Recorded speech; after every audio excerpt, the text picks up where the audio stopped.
1897 and 98 are disastrous years in Indonesia.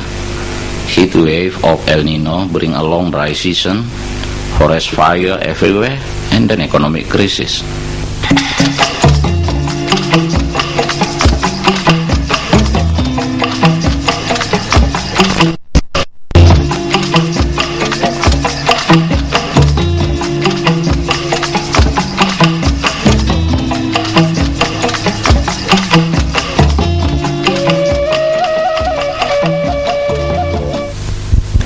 This is Jakarta, the main showcase of economic development of Indonesia in the last 3 decades.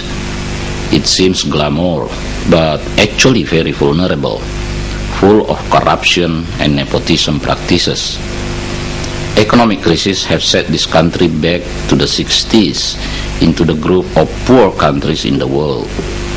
The value of rupiah dramatically down to 900%, 3 digits inflation, and per capita income falling from 1,200 to 400 US dollars.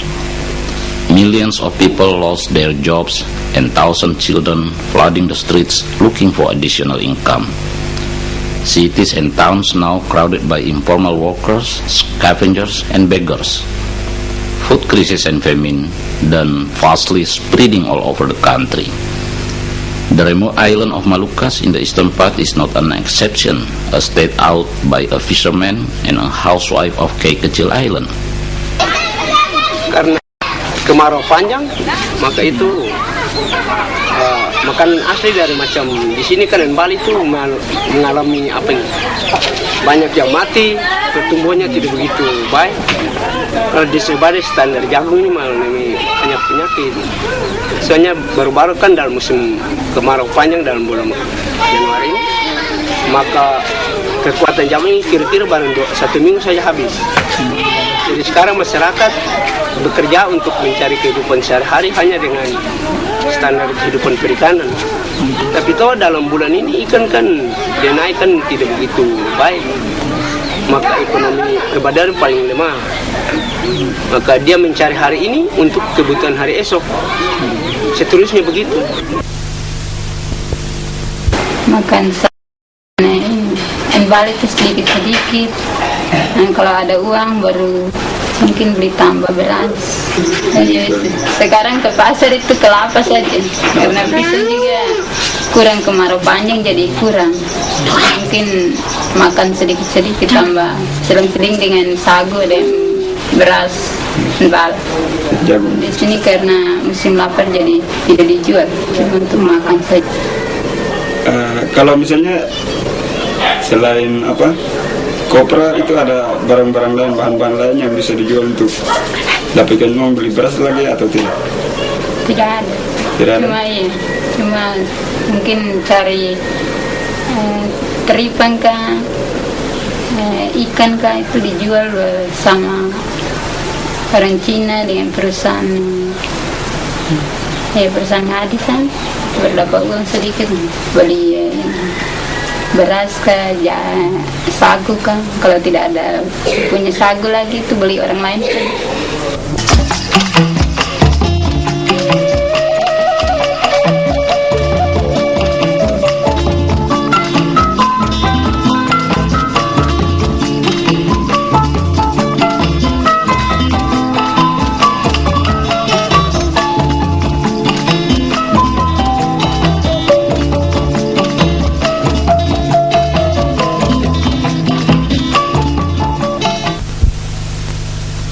Scattered and remote, with notoriously poor public transportation facilities, have made food supplies in this small island as a serious problem. Impacts of regional economic crisis have made the prices of food increase more than 4 times. Many families then just trying to survive from hunting and gathering on their limited dry land and decreased traditional fishing products.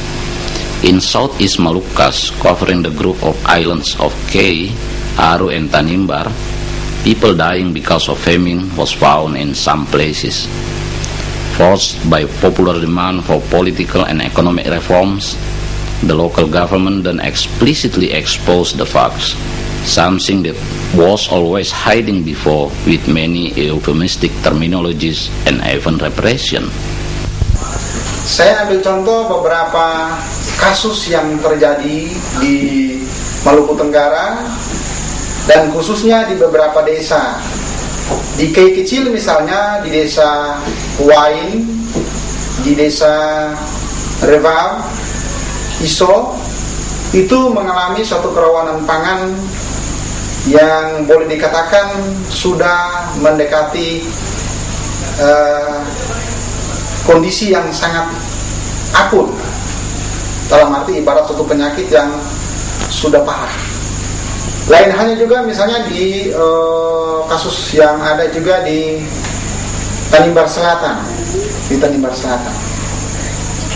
Di Tanimbar Selatan itu di beberapa desa kelaparan yang sangat mencekam masyarakat. Dan dengan adanya kelaparan ini sehingga masyarakat itu sampai ada yang memakan makanan-makanan yang boleh dikatakan dari segi gizinya itu tidak ada, tapi hanya untuk memenuhi kebutuhan rasa lapar. Ada yang sampai memakan buah bakau, ada juga itu buah ketapang.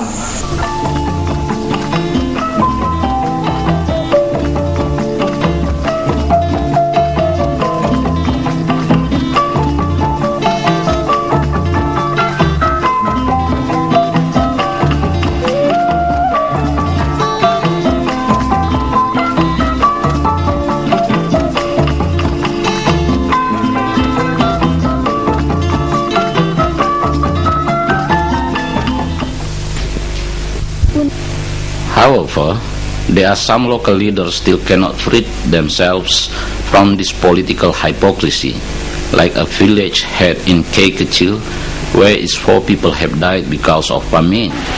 Mandiri seorang mati apa saya tahu, tapi terlambat makan karena panas.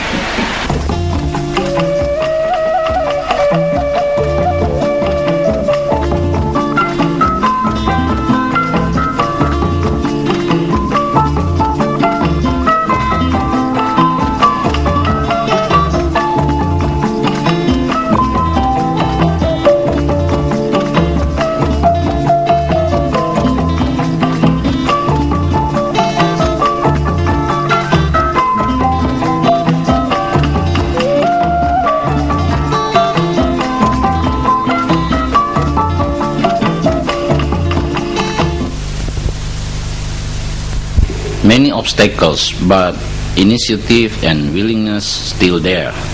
A local NGO based in Efu village in Kei Kecil Island, Nenmasil Foundation, immediately took actions.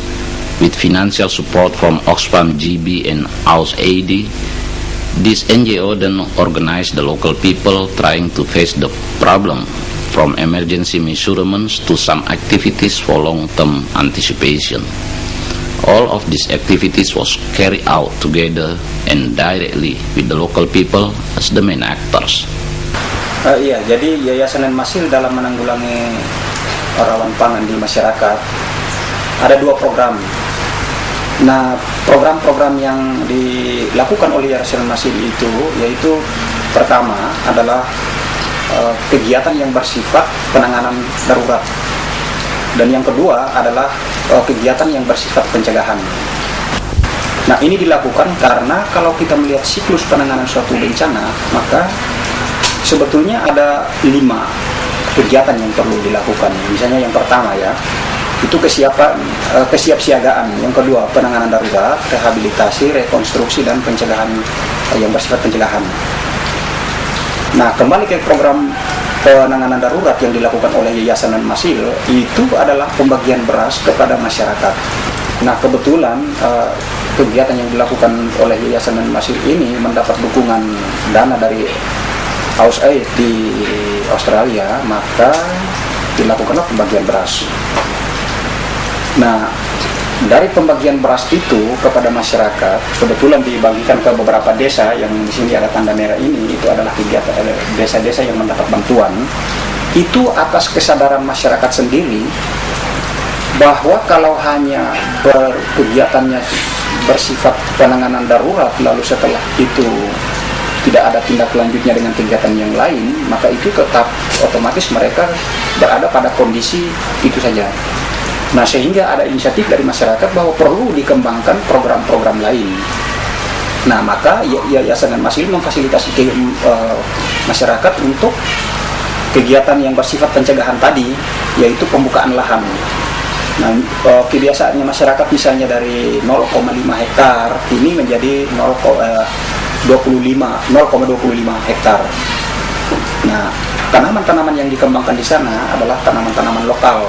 Misalnya embal sejenis singkong, yang itu kondisi tanah di Maluku Tenggara khususnya di Kai Kecil itu sangat cocok. Kemudian padi lokal.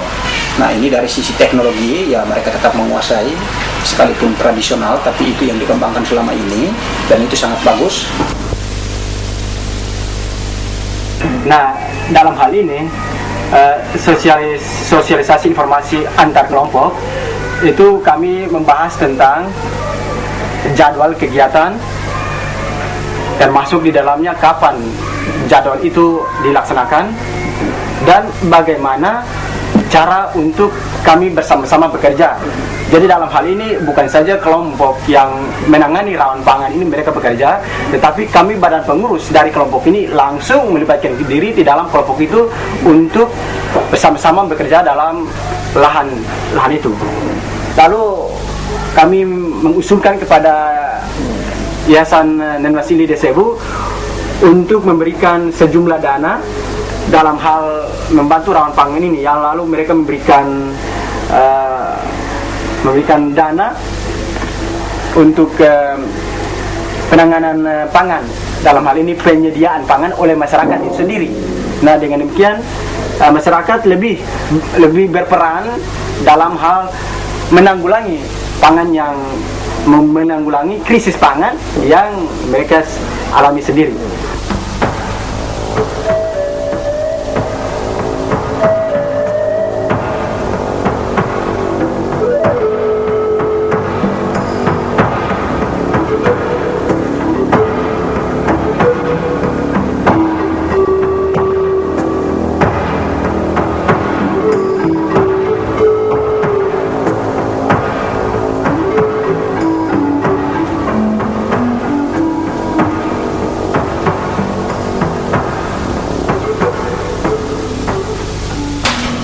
Sesungguhnya bahwa Yayasan Nen Masih melihat rawan pangan atau bahasa kasarnya orang menyebut kelaparan itu hak. Jadi orang makan itu adalah hak setiap orang untuk mempertahankan hidup.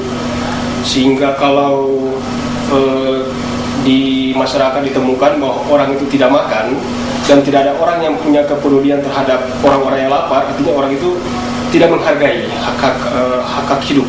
Bahkan itu bisa dikatakan hak-hak asasi manusia. Jadi prinsipnya bahwa makan itu adalah hak setiap orang, dan kalau orang lapar maka tidak ada jalan lain, kita harus membantu. Karena itu adalah hak dasar dari setiap manusia untuk bisa hidup. Nah, di dalam program ini itu tidak dilakukan hanya di Kai Kecil, tapi juga dilakukan oleh jaringan Nen Masih dengan jaringannya yang sering itu kami sebut jaringan Bayi Leo. Jadi program ini dilakukan juga di samping di Kecamatan Kai Kecil, itu juga dilakukan di Kecamatan Kai Besar yang dilakukan oleh Yayasan Pengembangan Mawar Ribut. Juga dilakukan di Aru, Kecamatan Pulau Aru oleh kawan-kawan di Pulau Aru, di Tanimbar, dan juga di kawan-kawan di Mengki Tengah seperti di Haruku dan di Pulau Seram. Nah, walaupun kami bekerja pada tempat-tempat yang berbeda, tapi tetap saja itu kegiatan ini ada satu koordinasi. Kami tetap pada saat-saat tertentu kami kumpul di Ambon atau kumpul juga di Ebu untuk saling membagi pengalaman tentang perkembangan-perkembangan dari kegiatan-kegiatan yang dilakukan di masing-masing kawasan tadi. Sehingga kegiatan ini dilihatnya tidak terpisah-pisah, tapi ini merupakan satu kesatuan yang terkoordinir secara baik. Nah, mudah-mudahan dengan program ini paling tidak orang akan merasakan dampak atau hasil, yaitu orang akan merasa bahwa dirinya itu juga diperhatikan pada saat dia susah, dan dia akan bertahan, atau paling tidak dia akan siap menghadapi kondisi-kondisi di mana jika terjadi rawan pangan lagi.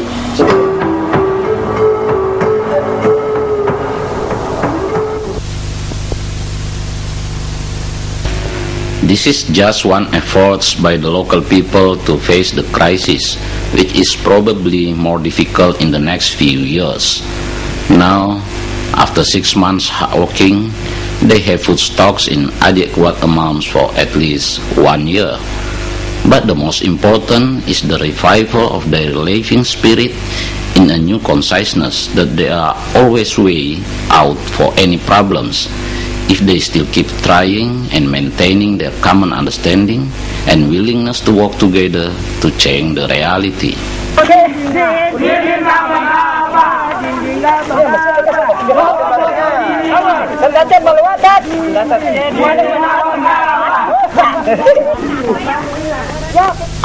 Kami mau supaya kegiatan ini jalan terus.